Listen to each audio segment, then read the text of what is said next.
अस्सलामुअलैकुम नाज़रीन। आज हम जिस मौजू पे बात करेंगे वो बच्चों का सोकड़ा है।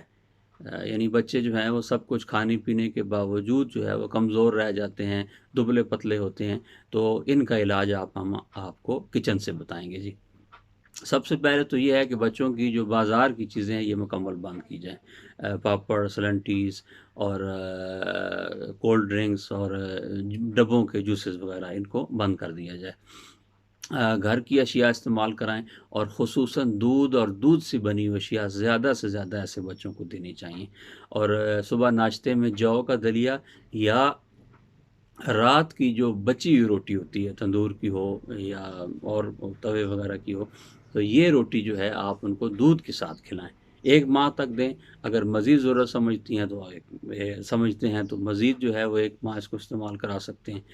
और अगर ये जौ का दलिया बच्चा नहीं खाता या वो रोटी रात की बची हुई नहीं इस्तेमाल करता, तो आप ऐसे करें कि बाज़ार से एक जड़ी बूटी किसी पंसार स्टोर से ले लें।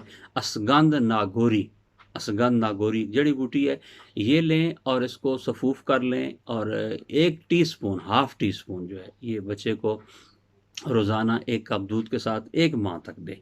उम्मीद है कि इंशाअल्लाह बच्चा जो है वो अच्छी सेहत हो जाएगी। मज़ीद अगर समझते हों तो आप मज़ीद 1 माह इसको इस्तेमाल करा सकते हैं।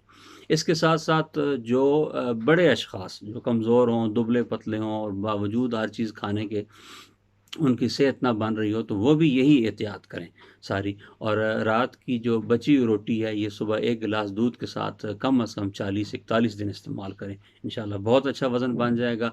और अगर वो रोटी रात भर इस्तेमाल नहीं करना चाहते तो फिर वो भी अश्वगंध नागौरी जो जड़ी बूटी है इसको पिसवा लें और सफ़ूफ़ बना लें और 1 चम्मच 1 कप दूध के साथ 41 दिन इस्तेमाल करें। इंशाअल्लाह आपकी बहुत अच्छी सेहत हो जाएगी। अस्सलाम वालेकुम।